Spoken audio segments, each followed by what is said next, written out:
আজকে আমরা এমন একজন পার্সনকে গেস্ট হিসেবে নিয়ে এসেছি, যিনি ইন্ডিভিজুয়াল ফ্রিল্যান্সার হিসেবে যাত্রা শুরু করে আজকে মাল্টি-মিলিয়ন ডলারের কোম্পানি রান করতেছেন। সো আজকের এপিসোডে আমাদের সাথে আছেন এই মুহূর্তে বাংলাদেশের সবথেকে বড় এবং স্বনামধন্য মার্কেটিং এজেন্সি কোম্পানি আইএমবিডি এজেন্সির ফাউন্ডার এবং সিইও শামীম আহমেদ। আইএমবিডি এজেন্সি ২০১৬ সালে মাত্র ৩ জন এমপ্লয়িকে সাথে নিয়ে যাত্রা শুরু করে এবং আজকে ১০০ এর কাছাকাছি এমপ্লয়ি আছে। একটা এজেন্সি খুব ভালোভাবে সার্ভিস না দিলে এত এমপ্লয়ি নিয়ে ১০ বছরের বেশি সময় ধরে সার্ভিস দেওয়া সম্ভব না। আজকের এপিসোডটা ছোট হইলেও খুবই ইফেক্টিভ এবং আমার করা পডকাস্টগুলোর ভিতরে এই এপিসোডটা ওয়ান অফ দ্য বেস্ট, যেখান থেকে আমি নিজেও অনেক কিছু শিখছি। এই এপিসোডে আমরা জানবো যে শামীম ভাই একজন ফ্রিল্যান্সার হয়ে আইএমবিডি এজেন্সি কিভাবে শুরু করেন, ক্লায়েন্ট অ্যাকুইজিশন স্ট্র্যাটেজি, দেশে এবং দেশের বাইরে ক্লায়েন্টদেরকে কিভাবে হ্যান্ডেল করেন, এমপ্লয় হায়ারিং এবং টিম বিল্ডিং প্রসেস নিয়ে আমরা কথা বলবো। এক কথায় শুধুমাত্র এসইও সার্ভিস দেওয়া একটা কোম্পানি আজকে দেশের মেজর কোম্পানিগুলোর জন্য software development, TVC, OVC making এবং অল ইন অন ব্র্যান্ডিং এবং মার্কেটিংয়ের কাজ করতেছেন।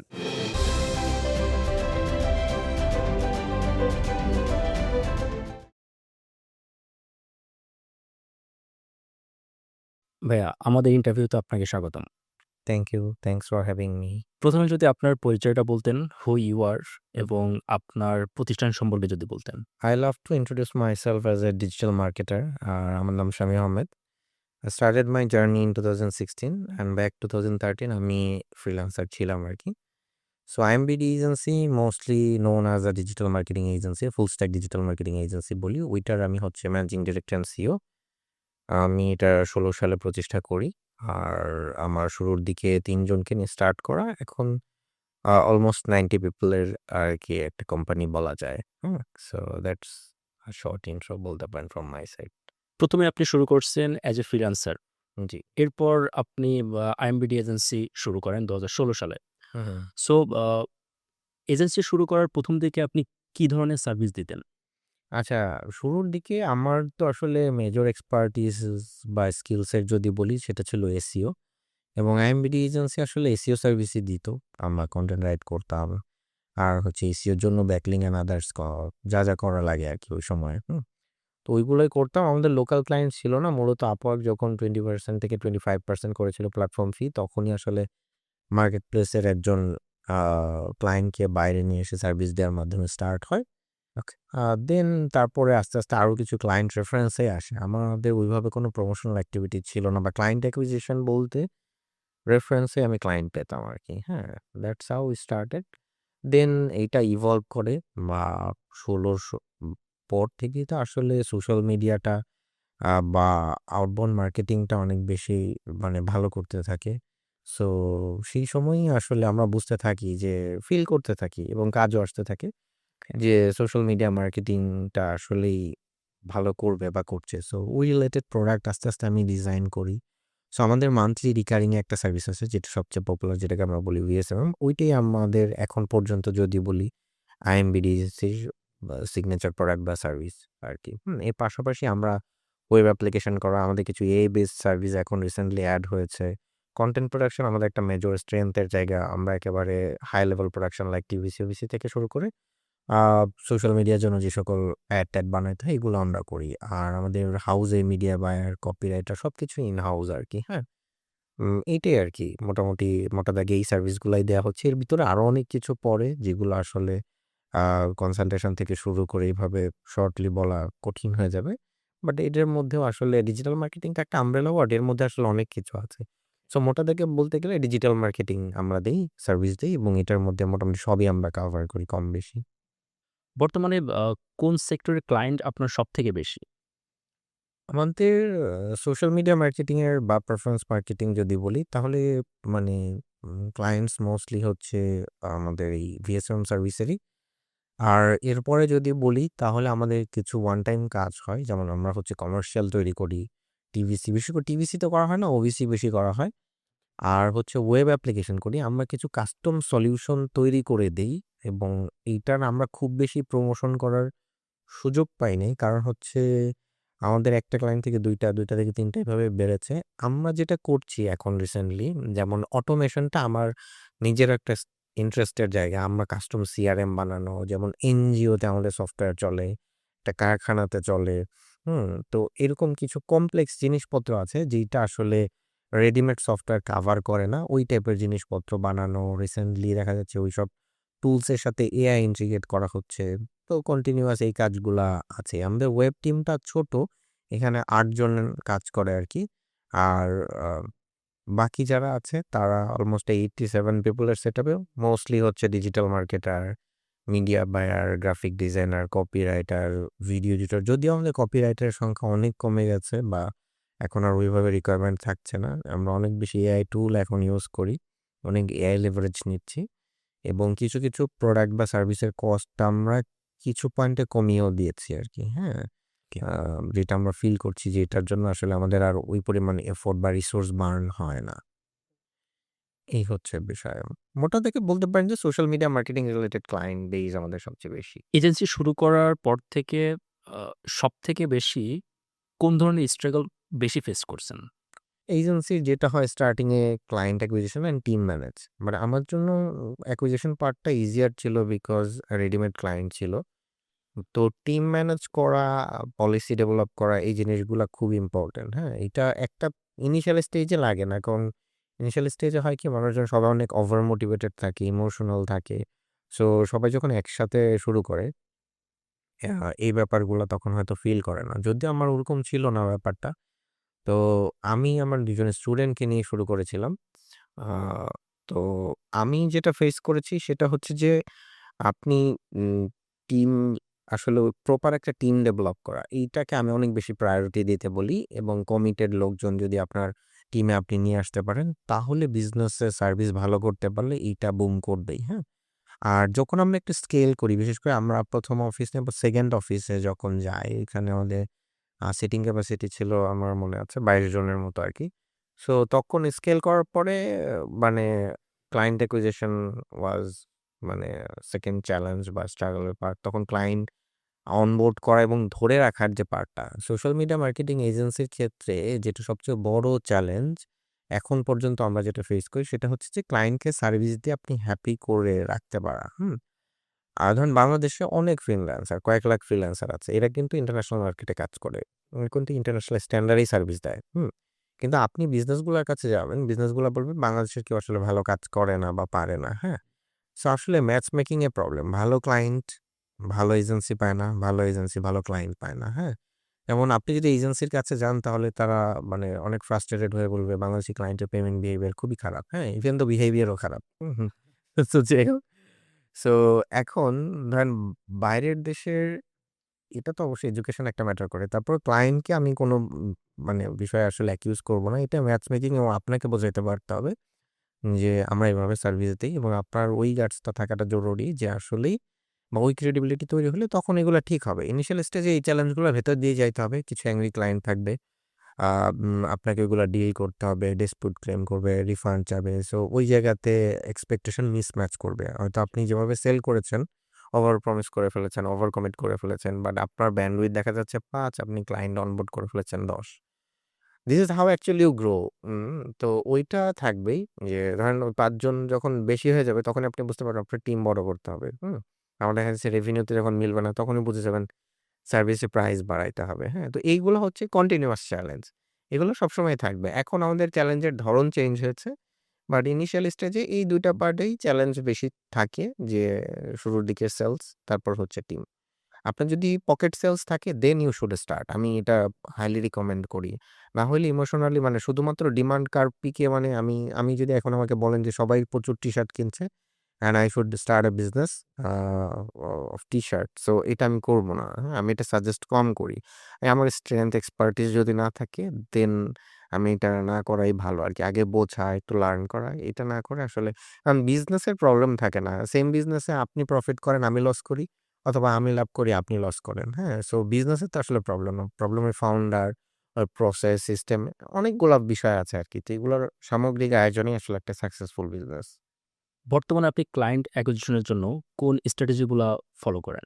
আমাদের শুরু থেকেই যেটা ছিল সেটা হচ্ছে যে যেমন ইন্টারন্যাশনাল ক্লায়েন্ট আমরা পেয়েছি মোস্টলি ফ্রম লিঙ্কডইন। আর তারপরে কিছু লিস্টিং সাইট আছে যেমন ক্লাচ, গুড ফার্মস, শর্টলিস্ট এগুলা থেকে ইন্টারন্যাশনাল ক্লায়েন্ট আসে, হ্যাঁ? এটাই ইনবাউন্ড এবং এসইওতে মোটামুটি র‍্যাংক থাকলে এটা কাজে দেয় এবং আমাদের লোকাল এসইওতেও মোটামুটি আমরা র‍্যাংক আছে, আপ ডাউন করে আরকি। আবার এসইওতে অনেকগুলা কিওয়ার্ড কভার করে। সো শুরুর দিকে এসইও থেকে আমরা ভালো ক্লায়েন্ট পেতাম।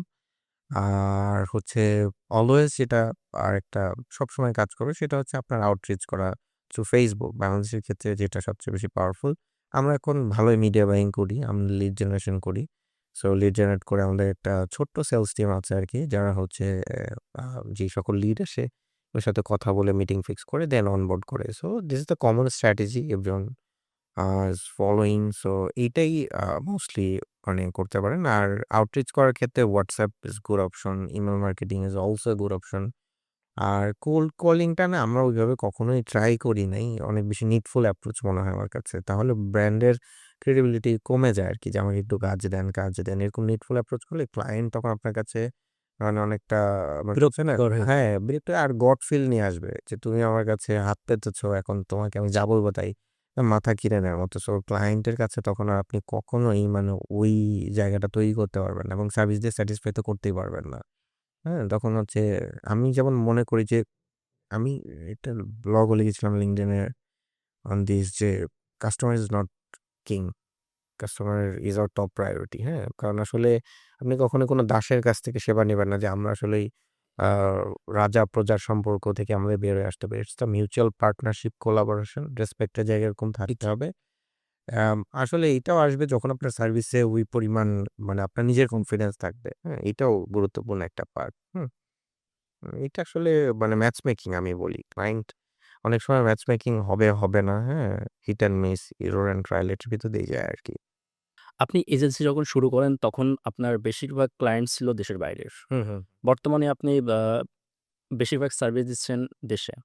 সো আ এই মুহূর্তে দেশে এবং ওভারসিজ আ কোন মার্কেটে আপনার কেমন রেভিনিউ? অর্থাৎ কত পার্সেন্ট রেভিনিউ বাংলাদেশ থেকে আসে এবং কত পার্সেন্ট রেভিনিউ আপনার দেশের বাইরে থেকে আসে? আমাদের আসলে মোর দ্যান 80 or 85% রেভিনিউ এখন ফ্রম বাংলাদেশ। আর 15-10% বলতে পারেন ওভারসিজ। আ আগে এটা অনেক বেশি ছিল। আগে ক্লায়েন্টই অনেক কম ছিল সত্যি কথা বলতে। লোকাল ক্লায়েন্ট তো আমাদের এখন লোকাল ক্লায়েন্ট হিসাব করলে 900। এটা সবকিছু আমাদের ওয়েবসাইটে আরকি পাবলিশড এবং এটা আমরা লাইভ ডাটা দেখাই আরকি। আপনি A থেকে Z পর্যন্ত সবগুলা লেটারে আমাদের ক্লায়েন্ট আছে। সো এগুলো লাইভ দেখা যায় আরকি। আমরা যেই সকল জায়গায় মানে একটু কনফিডেন্টলি মানে পিচ-টিচ করে আমাদের সেলস টিম সেটা হচ্ছে যে আপনি কোনো ভেগ নাম্বার দেখবেন না। আমাদের এখানে ক্লায়েন্ট নাম্বার যেটা আছে, প্রজেক্ট অ্যাক্টিভ নাম্বার যেগুলো আছে, এগুলো আমরা আমাদের প্রজেক্ট ম্যানেজমেন্ট সফটওয়্যার থেকে লাইভ ডাটা টেনে আসে। সো ওইখানে ইন্টারন্যাশনাল ক্লায়েন্টের সংখ্যা দেয়া আছে আরকি। ওইটা দেখলেই বোঝা যায় আসলে আমাদের ধরেন 900 ক্লায়েন্টস ভার্সাস এখানে হবে 30-35 এরকম। আর আমাদের ইউরোপ মার্কেটটাই বেশি স্ট্রং গ্রিপে ছিল আরকি। বিশেষ করে জার্মানির ক্লায়েন্ট বেশি ছিল আর ইউএসএ। হুম? তো ওইগুলা থেকেও আরকি এখন বলব বাস্কেট সাইজ ছোট হয়ে গেছে আরকি কম্পেয়ার করলে। আপনি যেটা বললেন যে আপনার অলমোস্ট ৯০০ প্লাস ক্লায়েন্ট আপনি সার্ভ করছেন এবং বর্তমানে অলমোস্ট 80% ক্লায়েন্ট বাংলাদেশের। হুম, হুম। সো বাংলাদেশের মার্কেটে আপনার ক্লায়েন্টদের আপনার রিপিট কাস্টমার কত পার্সেন্ট? আচ্ছা, আমাদের সবচেয়ে পপুলার সার্ভিস যেটা আছে VSMM, এখানে মান্থলি রিকারিং মডেলে আরকি সার্ভিস নেয়। মানে এরা প্রত্যেক মাসে পে করে। বা আমরা এদের ইন-হাউস টিমের পরিবর্তে আমাদের সার্ভিসটা আসলে মোর দ্যান এনাফ। এটাতে তাদের দেখা যায় যে ৩ থেকে ৪ গুণ কম খরচে এরা সার্ভিস ম্যানেজ করতে পারে। অত রিসোর্স হায়ার করতে হয় না। মানে টিমের পেছনে অত বেশি টাইম ইনভেস্ট করতে হয় না। শুধু এজেন্সির সাথে কমিউনিকেট করলে হয়। আমরাই সবগুলো টেক কেয়ার করি। কনটেন্ট ক্রিয়েট করা, প্রমোট করা, লিড জেনারেট করা এগুলা। সো এটার কারণে দেখা যায় যে আমাদের এখন ধরেন মোর দ্যান আ 250 বলা যায় যে আমাদের অ্যাক্টিভ প্রজেক্ট আছে। হুম? তারাই আমাদের হচ্ছে ধরেন ক্রস সেল দিচ্ছে, আপসেল দিচ্ছে। আবার অনেক পুরান ক্লায়েন্ট আছে যারা একটা সিঙ্গেল প্রজেক্টের জন্য আসছিল, তারাও আবার আসে। হ্যাঁ? সো রিপিট কাস্টমারের সংখ্যা আমাদের একটু বেশি আমি বলব। যেটা আমাদের ওই লাক্সারিটা দেয় যে ক্লায়েন্ট অনবোর্ডিং এর জন্য অনেক বেশি নিডফুল আমরা হই না। হুম? আবার মানে যে কারণে আইএমবি এজেন্সি সাস্টেইন করছে এবং গ্রো করছে। অনেক ইন্ডাস্ট্রি কলিগদের কাছে শুনি যেটা তাদের বিজনেস এখন বিজনেস কার্ভ একটু নিচের দিকে। সো যেইটা আমাদের ক্ষেত্রে এখন আমরা ওইভাবে ফিল করছি না বিকজ অফ রিপিটেশন আরকি। পার্সেন্টেজ বলাটা আমার জন্য ডিফিকাল্ট। বাট আমি যদি রাফলি বলি তারপরেও এইটা মোর দ্যান 30-40 হবে। হুম? এইটা বা আরো বেশিও হইতে পারে। হ্যাঁ? সো আমাদের সাথে একটা রিলেশনশিপ তৈরি হয় আরকি কাস্টমারের এবং ক্রস সেল, আপসেল এবং রেফারও করে বেশ ভালো। এখন টিমও বড়। আমাদের আরো প্রজেক্টের যদি বলেন প্রজেক্টের খোদাও বাড়ছে। টিম সাইজ বড় হইছে আরকি। সো আগে অফিস সাইজ যেটা ছিল আমরা ৩৫০০ স্কয়ার ফিটের ছিলাম। এখন এটা আবার পাশের ফ্লোরটা আমরা নিয়েছি। হ্যাঁ? তো এটা মানে বোঝা যায় যে আমি নিজেও ফিল করি আরকি যে না আসলেই বড় হচ্ছে এই হচ্ছেই। গ্রো করতেছে। হ্যাঁ। হ্যাঁ, গ্রো করছে। আপনি শুরু করছেন যখন কোম্পানি ফর্ম করেন, তখন আপনি একাই শুরু করছেন। এরপর অলমোস্ট 100 হ্যাঁ, এমপ্লয়ি আপনার আছে। কাছাকাছি আরকি। সো আ অবশ্যই গ্রো করছে বলেই হ্যাঁ, হ্যাঁ। 1 থেকে 100 হ্যাঁ, হয়েছে। ওটাই আরকি। এটা ট্রু, এটা ট্রু। গ্রো করেছে এবং বেশ ভালো গ্রোথ এবং মানে ১০ বছরের জার্নি আসলে অনেক দিনের জার্নি। এক্সাক্টলি, হ্যাঁ, এটা মানে এখন ফিল করি আরকি। এক্সাক্টলি। অনেকে ডিজিটাল মার্কেটিং সার্ভিস দিতে ১-২ বছর, ৩ বছর সর্বোচ্চ যায়। এরপর নাই হয়ে যায়। হ্যাঁ, নাই হয়ে যায়। আমাদের এরকম মানে আমার দেখা প্রচুর আছে। এক্সাক্ট হ্যাঁ, আমার সাথে প্যারালাল স্টার্ট করে কত এজেন্সি বন্ধ হয়ে গেছে। আমাদের থেকে বের হয়ে গিয়ে স্টার্ট করে বন্ধ হয়ে আবার অন্য ২ কোম্পানি জব ছাড়াও হয়ে গেছে। এখনো আছে। এই মুহূর্তে আপনার অলমোস্ট 90 প্লাস এমপ্লয়ি আছে। তো সেই জায়গা থেকে বাংলাদেশে একটা বড় চ্যালেঞ্জ হচ্ছে আ এমপ্লয়ি হায়ার করা। আপনার হায়ারিং প্রসেসটা কি? এবং আপনি টিম বিল্ড আপ করার ক্ষেত্রে কোন বিষয়গুলো মাথায় রাখেন? আচ্ছা, আমরা হায়ারিং এর ক্ষেত্রে আমি একটা জিনিস সবসময় দেখি।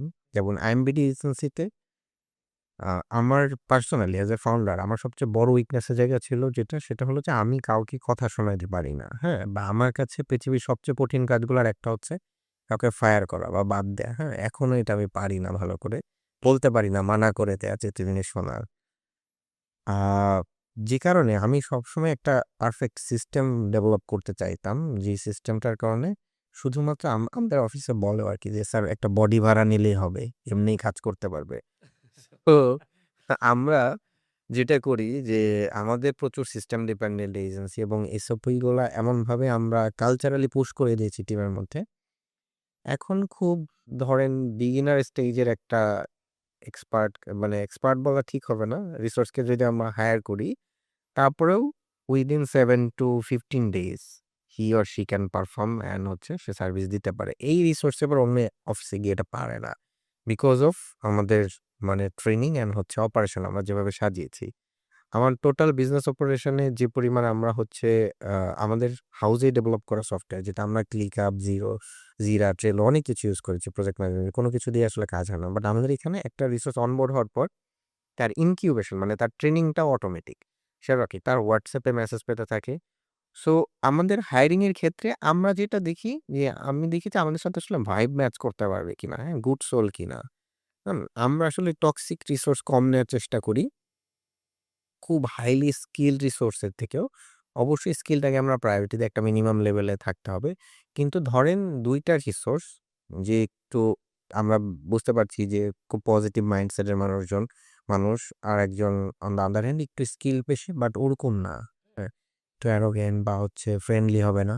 সেক্ষেত্রে আমরা ওই যে ওই ধরনের রিসোর্সকেই চুজ করি যারা একটু ভালো বা পজিটিভ মেন্টালিটির আরকি। হুম? আর হায়ারিং এর ক্ষেত্রে প্রিভিয়াস টাইমে যে চ্যালেঞ্জটা ছিল আমরা যেগুলো জব পোর্টাল আছে ওইখান থেকেই আমরা ট্যালেন্ট সোর্স করতাম আর হচ্ছে Facebook থেকে আমাদের নক আসতো আরকি, হ্যাঁ? অনেকেই যারা এবং কিছু প্রতিষ্ঠানের সাথে ট্রেনিং ইনস্টিটিউটের সাথে আমাদের B2B করা আছে তারাও নিয়মিত রিসোর্স দিত, হুম?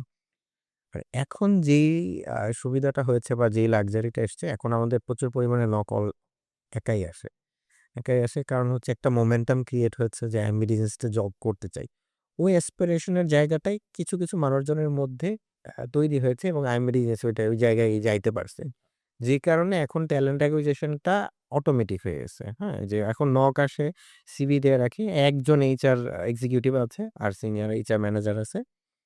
সিনিয়র এইচআর ম্যানেজার এবং এক্সিকিউটিভ এর কাজই শুধুমাত্র ট্যালেন্ট গুলাকে একটু ফিল্টার করা, হায়ার করা। আমাদের মানে রিটেনশন রেটও ভালো আরকি। হ্যাঁ? এমপ্লয়ি আমরা খুব মানে কালচারে মানে এমন একটা কালচার প্রমোট করি। আমরা বলি স্পোর্টস কালচার। আমাদের অফিসে আপনি গেলে অনেক কিছু দেখতে পাবেন।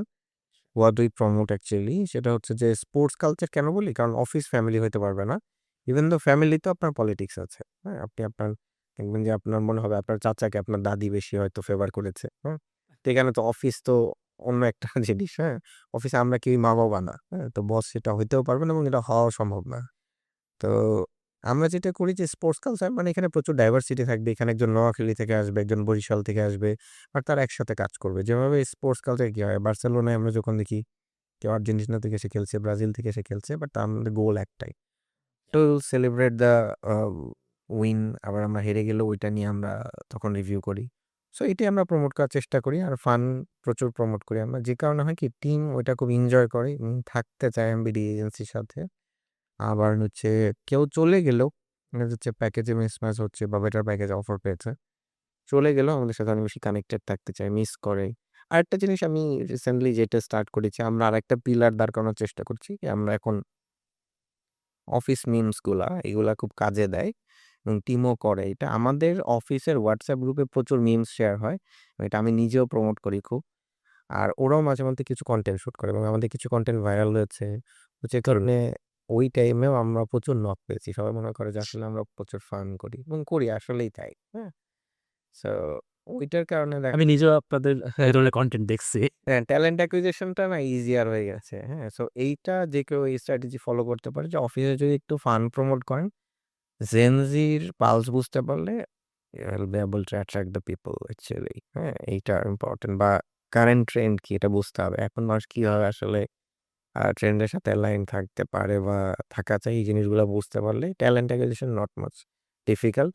আর এখন তো job market is becoming very difficult. আমরা কপিরাইটার হায়ার করা বাদ দিয়ে দিয়েছি। Totally hiring freeze. তো job market is becoming very tight. এখন আপনার মানে হচ্ছে না সিট ৫ টাই আছে। লোক এখন ১০০ জন। ইয়া সো ওই ৫ জন মানে এমনিতেই ক্রাউডেড, হ্যাঁ? সেইজন্য আমাদের অ্যাজ এ ফাউন্ডার ওই লাক্সারি চলে আসছে যে অপশন দেয়া যায়, বেছে নেয়া যায়। যদি আমি মনে করি সবার আসলে স্কিলড হওয়া দরকার, সবার এমপ্লয়মেন্টের সুযোগ থাকা দরকার। আমি তো অত এমপ্লয়মেন্ট করে শুধু ঘুরতে পারবো না। বাট এখন ইজিয়ার হয়ে গেছে আরকি। আর হায়ারিং এর ক্ষেত্রে আমরা একটু বোঝার চেষ্টা করি গুড সোল কিনা। এইটা আমার জন্য খুবই প্রায়োরিটি, খুবই প্রায়োরিটি।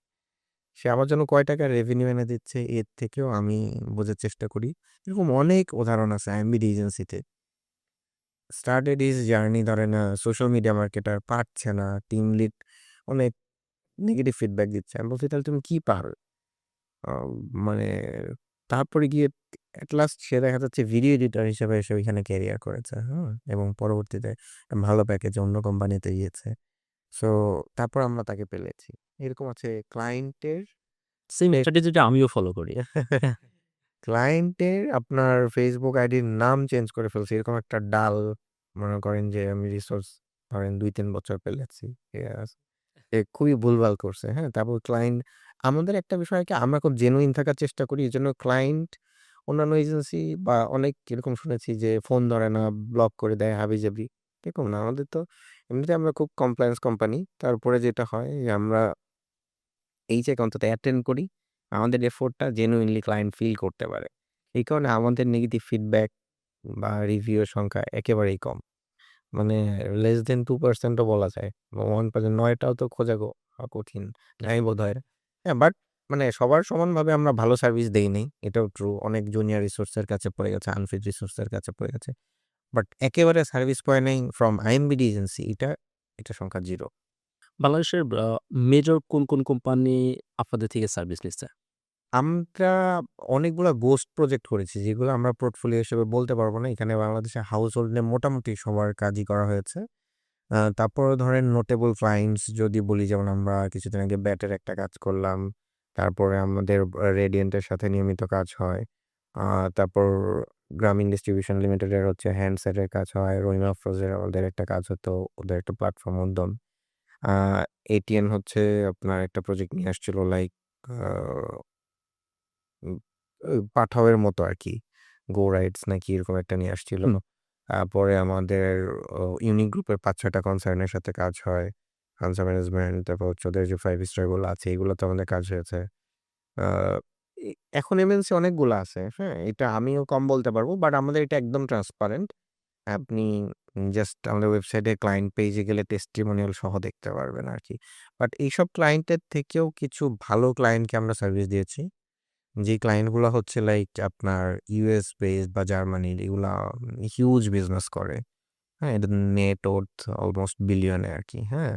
সো এই টাইপের কোম্পানিগুলাকে আমরা সার্ভিস দিতাম এবং ওদের খুব ভালো, ভালো অ্যাকাউন্ট আমরা হ্যান্ডেল করতাম আরকি। সে জার্মানির একটা ক্লোদিং ব্র্যান্ড ছিল অনেক বড়। এত বড়, মানে এটা আমাদের মানে এই সাইজের ক্লায়েন্ট আমরা হয়তো সব মিলায় ৫ টাও সার্ভিস দেইনি। হ্যাঁ? আর ইউএস এর একটা আছে, ওটা হচ্ছে ওরা ফরচুন 500 কোম্পানির 80% কে ওরা সার্ভিস দেয়, ট্রেনিং করায় আরকি, হ্যাঁ?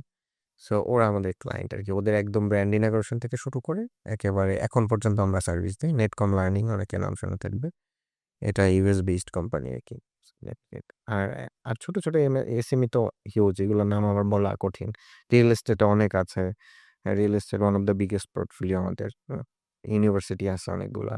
সো বাংলাদেশে যেহেতু এজেন্সি ক্রাউডের একটা কান্ট্রি, হুম, প্রচুর ডিজিটাল মার্কেটিং বা অ্যাডভার্টাইজিং এজেন্সি আছে।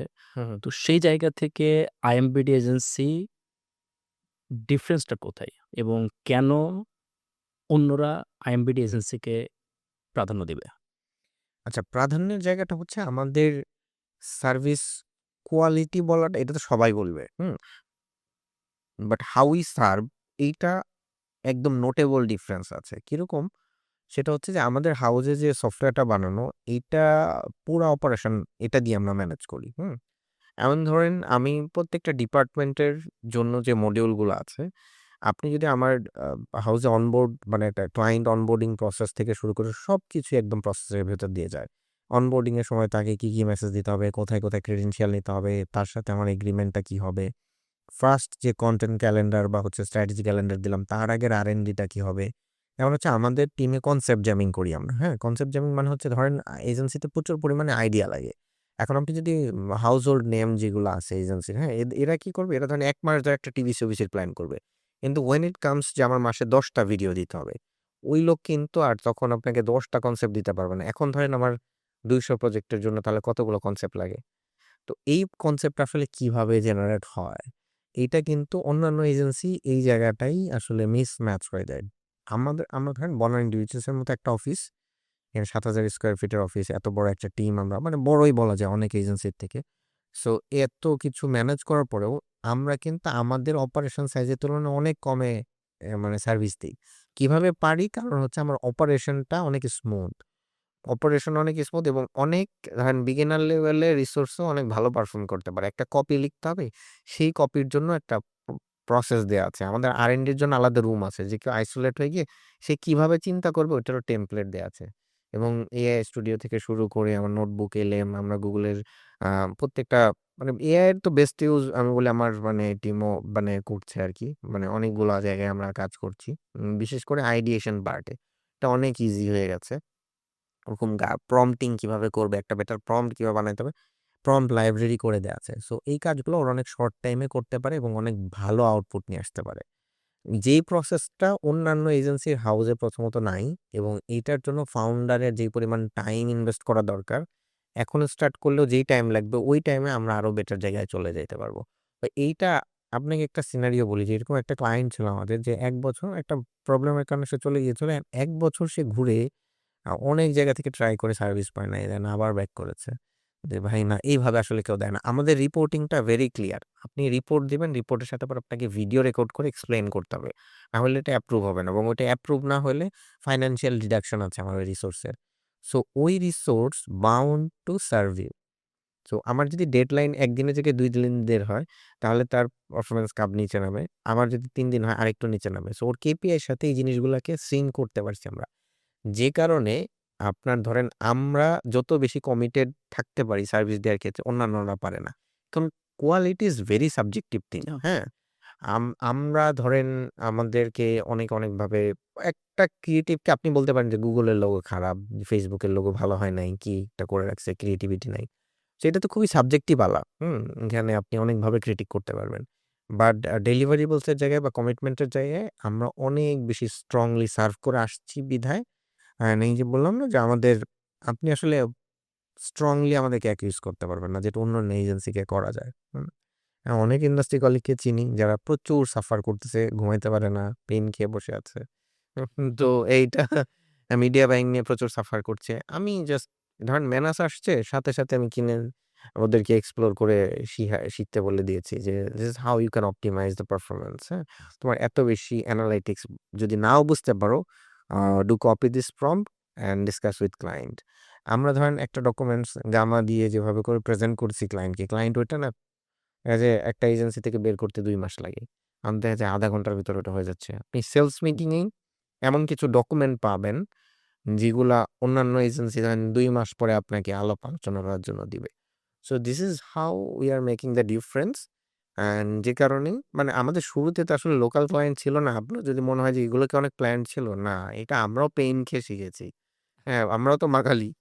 তো যেটা হয়েছে যে ওই যে বললাম ইউরোপের মার্কেটে আপনি কাজ করলে আপনাকে পাংচুয়াল প্রফেশনালিজম এর জায়গায় কোনো মানে একটা ইমেইলই অনেক কিছু। বুঝলেন? তো আমরা ধরেন ক্লায়েন্ট পেপ্যালকে একটা ইমেইল করে দিলেই আমার ফান্ড আটকে যাবে। সো অ আ আমাদের দেশে তো এরকম না। বিকাশে টাকা পাঠানোর পর নাম্বার ব্লক করে দিলেই হয়ে গেল। হ্যাঁ? তো এইটা তো আসলে আমাদের কমপ্লায়েন্স অনেক দুর্বল আরকি। যাই হোক আ যেটা হচ্ছে যে আপনার ডিফারেন্স এর মেজর জায়গা বা আমাদের স্ট্রেংথ হচ্ছে আমাদের অপারেশন। এইটা একদম আপনি you can ask any employee of IMBD agency. যেহেতু ১০ বছর ধরে আপনি বিজনেস করতেছেন, হুম। আজকে থেকে নেক্সট 5 ইয়ার্স আপনি আইএমবিডি এজেন্সিকে কোথায় দেখতে চাচ্ছেন? আসলে 5 ইয়ার্স এর টার্গেট মানে আমার একটা ফিয়ার তৈরি হয়েছে রিসেন্টলি মানে বিশেষ করে এআই যেভাবে আসলে গ্রো করছে। So I am not sure যে আইএমবিডি এজেন্সির অনেকগুলা সার্ভিস আসলেই সাস্টেইন করবে কিনা।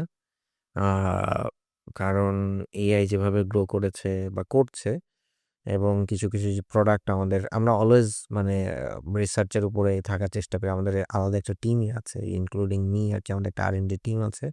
They do research. বাট আমরা তো অবশ্যই অনেক বেশি রেভিনিউ জেনারেট করতে চাই। আমাদের কারেন্ট রেভিনিউ এখন ধরেন 7 ডিজিটে হচ্ছে, তখন 8 ডিজিটে আমরা একটা নোটেবল নাম্বারে যাইতে চাই আরকি মান্থলি।